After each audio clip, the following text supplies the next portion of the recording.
महायुतीतून राज्यसभेसाठी 4 उमेदवार सध्या जाहीर करण्यात आले। ती नावं आधी आपण पाहूयात। त्यातलं पहिलं महत्त्वाचं नाव आहे अशोक चव्हाण यांचं, दुसरं नाव आहे मेधा कुलकर्णी, तिसरं नाव आहे भाजपच्या यादीतलं डॉक्टर अजित गोपछडे यांचं आणि शिवसेना शिंदे गटाकडनं नाव निश्चित झालंय मिलिंद देवरा यांचं। ते नाव काही वेळापूर्वी जाहीर करण्यात आलंय।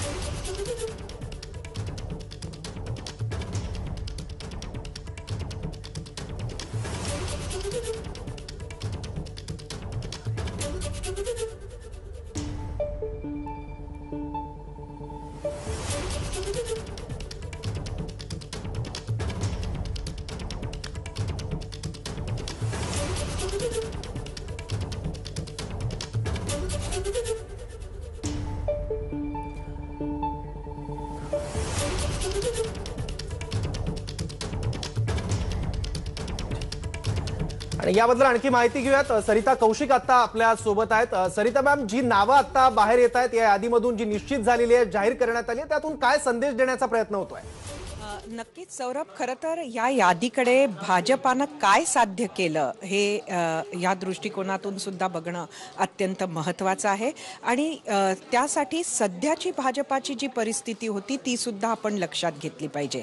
एकीकडे महायुतीमध्ये वेगवेगळे नवनवीन पक्ष आले, असे पक्ष आले की ज्यांच्या विरोधामध्ये भाजपाचे कार्यकर्ते हे वर्षानुवर्ष दशक आणि दशकं भांडत होते, झगडत होते आणि त्यामुळे भाजपामध्ये कुठेतरी एक नाराजी होती। त्यातील लोक आले, त्यांना मंत्रिपद मिळाली आणि ही नाराजी सुद्धा येणाऱ्या निवडणुकांच्या काळी भाजपाला अडचणीची ठरली असती।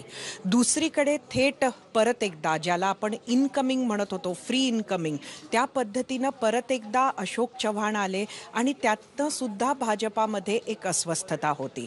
त्यामुळे बाहेरून आलं की काहीतरी आपल्याला मोठं मिळतं अशा पद्धतीची जी मानसिकता होती आणि कार्यकर्त्यांनी सतरंजीच उचलावी का, ह्या मानसिकतेत, ह्या अस्वस्थतेमध्ये मंडळी बऱ्याच काळापासून होती आणि ह्याचा खूप मोठा फटका खरं तर भाजपाला पडला असता। मात्र त्याला इंटर पार्टी इंजिनिअरिंग भाजपानं कुठंतरी ह्या नावांमधनं साध्य केलंय असं आपण म्हणू शकतो। एकीकडे जसं राजकारणात एक सोशल इंजिनिअरिंग असतं, तर भाजपानं हे इंजिनिअरिंग पक्षाच्या अंतर्गत अत्यंत व्यवस्थितपणे साध्य केलेलं आहे। तर ते कसं, एकीकडे अशोक चव्हाण यांना अगदी काल आले आणि आज उमेदवारी मिळाली, त्यामुळे त्या नाराजीला बॅलन्स करणारी मेधा कुलकर्णी आणि डॉक्टर अजित गोपछडे यांची नाव आहेत। मेधा कुलकर्णी म्हणजे कोण? मेधा कुलकर्णी म्हणजे ज्यांना अतिशय पक्षनिष्ठ मानलं जातं, जी एक नवीन ब्रीड ऑफ पॉलिटिशियन्स आहे, त्यामध्ये त्या खरं तर बसत नाही, स्पष्टपणे आपलं मत मांडतात, पण पक्षाशी मात्र त्या निष्ठावंत आहेत आणि अशा निष्ठावंत कार्यकर्त्यांना त्यांनी काहीतरी आवाज उठवला, बोललं म्हणून त्यांना आपण बाजूला करत नाही, त्यांनाही पक्षात स्थान आहे, हा अत्यंत महत्त्वाचा संदेश भाजपानं दिला। दुसरीकडे डॉक्टर अजित गोपछडे हे म्हणजे कोण? तर बाबरी मशीद जेव्हा पाडल्या गेली त्यावेळेला बाबरीच्या घुमटावर असणारी जी काही महत्त्वाचे फोटोज आपल्याला आपल्या नजरेसमोर आहेत, त्या घुमटावर असणारे हे डॉक्टर अजित गोपछडे त्यावेळेला अत्यंत तरुण विश्व हिंदू परिषदेचे ते कार्यकर्ते होते आणि भाजपाचं अगदी कोर जी आयडिओलॉजी आहे संघाची, त्या संघाच्या आयडिओलॉजीमधनं आलेले हे डॉक्टर अजित गोपछडे। त्यामुळे कोर आयडिओलॉजीशी, कोर कार्यकर्त्यांशी कुठेही छेडछाड न करता पक्ष वाढवतो आहे आणि इतर लोक सामावून घेत आहोत।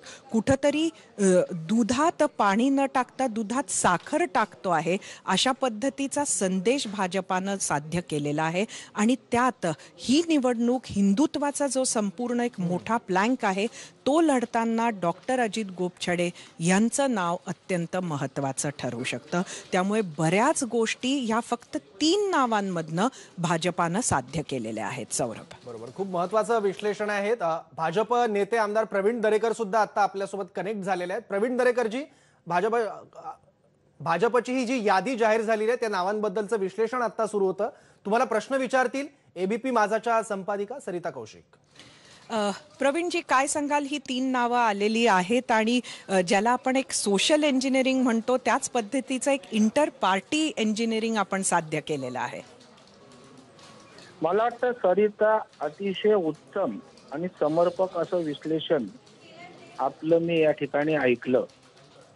कारण आपण बघाल, मेघा कुलकर्णी या हार्डकोर भारतीय जनता पार्टीच्या कार्यकर्त्या आहेत हं, आणि तिकीट दिलं नाही तरी पक्ष निष्ठा समजून हं, त्याने चंद्रकांत दादांच्या वेळेला त्या ठिकाणी काम केलं. तसं काही त्यांचं कामही चांगलं होतं, हं, तरी पक्षाने आदेश दिला शिरसावंत मांडणारी कार्यकर्ती त्या ठिकाणी हं, म्हणून उमेदवारींचं समर्थन करणं अत्यंत संयुक्तिक ठरेल. हं, दुसरं आपण जे विश्लेषण केलं की बाहेरून जे येतात हं, त्यांना अडगळीत टाकत नाहीत. बऱ्याचदा भारतीय जनता पार्टीवर असा आरोप होतो हं, की घेतात, वापर करतात, सोडून देतात. हं, तर क्षमतेचा नेता असेल, हं, कॅलिबर असेल, हं, तर त्या ठिकाणी त्याला सन्मान दिला जातो. हं, हे सुद्धा अशोक चव्हाणांच्या उमेदवारीवरून हं, भारतीय जनता पार्टीनं हं, दाखवून दिलंय, जेणेकरून इतर पक्षातले चांगले नेते, हं, कार्यकर्ते त्या ठिकाणी विश्वासानं भारतीय जनता पार्टीमध्ये सामील होऊ शकतात, मोदी साहेबांच्या नेतृत्वावर विश्वास दाखवू शकतात. हं, आणि तिसरं जे विश्लेषण केलं हं, की शेवटी भारतीय जनता पार्टीची मातृसंस्था हं, ही RSS आहे हं, आणि त्यामुळे RSSच्या मुशीमध्ये तयार झालेला कार्यकर्ता, विश्व हिंदू परिषदेचा कार्यकर्ता, हं, ज्यांचा राम मंदिराच्या ढाचा पाडतानाचा असणारं सक्रिय सहभाग हं, आणि त्याचबरोबर डॉक्टर म्हणून हं, वैद्यकीय क्षेत्रातील त्यांची कामगिरी अभूतपूर्व आहे. हं, ज्या गोष्टी मीडियातनं, प्रसार माध्यमातनं कदाचित कमी प्रमाणात बाहेर आल्या असतील. हं, सतत डॉक्टरचे कॅम्प घेणं, हं, संघटन बांधणं, हं, डॉक्टर हा बुद्धिजीवी वर्ग आमच्याशी जोडणं, हं, शिबिरं घेणं. हं. म्हणजे ह्यातनं एक आम्ही म्हणजे माझा पहिला प्रश्न हा आहे की येणाऱ्या काळात भाजपानं स्वतःचा एक जो निवडणुकीचा मोठा मुद्दा आहे तो परत एकदा स्पष्ट केलाय असं म्हणायचं का? आणि तो आहे हिंदुत्व. नाही, हिंदुत्व तर आहेच. हिंदुत्वाशी भारतीय जनता पार्टी कॉम्प्रोमाइज करू शकत नाही. करायचं काय कारण नाही. तो आमचा बेस असेल. अंतिम श्वास असेपर्यंत त्या भूमिकेपासून पक्ष हं, किंवा कॅडर दूर जाणार नाही. हं. हे त्या ठिकाणी काळ्या दगडावरची रेख आहे. पण मेधा आणि कुलकर्णी त्याच्यामुळं- आणि डॉक्टर अजित गोपछडे यांना उमेदवारी देऊन कार्यकर्त्यांमधली अस्वस्थता कमी झाली असं तुम्हाला वाटतंय का? नाही, निश्चितच कार्यकर्त्यांना दिलासा मिळालाय.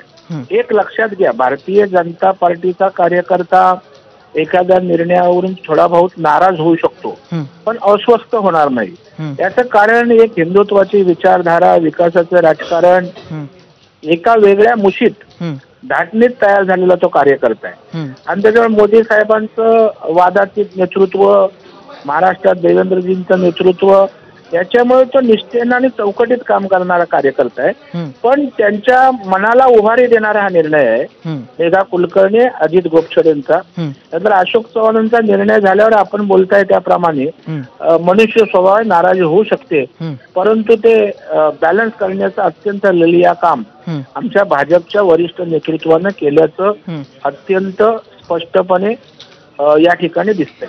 आणि प्रवीणजी, कुठेतरी हाही संदेश तुम्ही कार्यकर्त्यांना तर दिलाच, मात्र त्याचबरोबर इतर नेत्यांना सुद्धा इन्व्हिटेशन दिलंय असं म्हणायला पाहिजे का? की काल आले हो, आणि मी आज आपल्या मागाशी- उमेदवारी मिळाली. होय, मी तुम्हाला बोललो ना, शेवटी हे बघा, हं, कुठलेही पक्ष, संघटन, हं. या व्यवस्था जनतेच्या सेवेसाठी आहेत, हं, समाजाच्या सेवेसाठी आहेत, ते विकासासाठी आहेत. हं, आणि जर इतर पक्षातले चांगले लोक हं, त्यांच्या पक्षाकडून काही होताना दिसत नाही, भविष्य दिसत नाही, अशा वेळेला विकासाचा अजेंडा घेऊन जर भारतीय जनता पार्टीच्या हं, आमचं नेतृत्व मोदी साहेबांना प्रभावित होऊन येत असतील, हं, हं, तर त्यांना घेऊन सोडून द्यायचं का? हं. अडगळीत ठेवायचं का? हं. मग त्यांच्या क्षमतेचं काय? त्यांना विश्वासाने नक्कीच. घेतलं त्याचं काय? नक्कीच. त्याविषयी पण एक इतर पक्षामध्ये अत्यंत हं. चांगला संदेश देण्याचं काम सुद्धा हं. आमच्या पक्ष नेतृत्वानं या ठिकाणी केल्याचं दिसतं. नक्कीच. धन्यवाद प्रवीणजी. आपण परत वापस सौरभ तुझ्याकडे येऊया.